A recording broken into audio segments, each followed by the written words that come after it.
Chief Meteorologist Ross Whitley with your first alert forecast.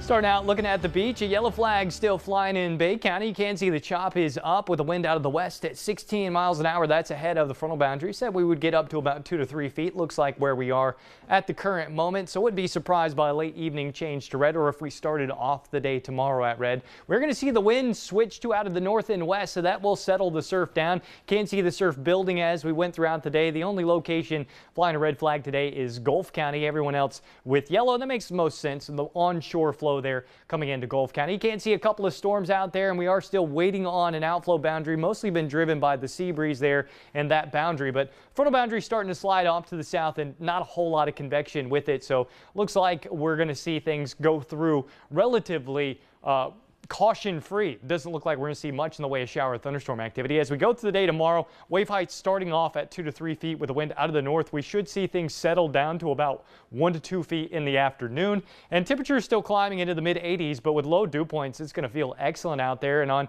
Sunday into Monday, almost no surf with high pressure in control and just your sea breeze as we go into the afternoon hours. So get out and enjoy. Sunday looks like a great day to be at the beach or out in the boat. Same thing on Monday, even Saturday, not too bad as the surf will be settling down. Pollen count, moderate category, air quality on the good side. The rain around the last couple of days certainly have helped out. For the day tomorrow, 10.8 for that UV index.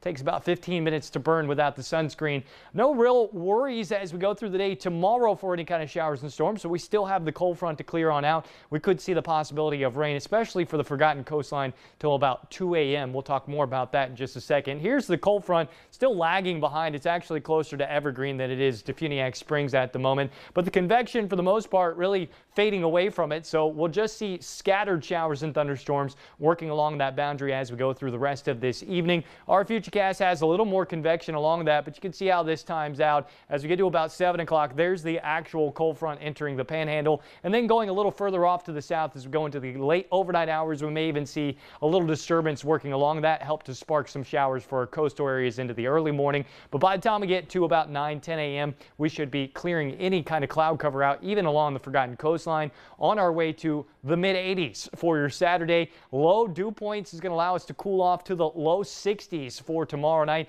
Even tonight, some locations will fall down into the 60s. So get out and enjoy, and definitely enjoy tomorrow. 85 to 86, gradual clearing, especially along the coast, and just some absolutely beautiful weather. We'll hold on to that for Sunday also. You'll note the thunderstorms hanging around the peninsula there, and the heat and humidity will return as we get into the early portion of next week. Stopping it right there, you can see the model showing 98 degrees for our inland areas. I don't have that in the forecast as of right now, but I do have 96 3 consecutive days in a row at the end of next week. So heat and humidity comes back with a vengeance. Great. 95, 96, 96, 96. Great. Yeah. Thanks, Ross. Yeah.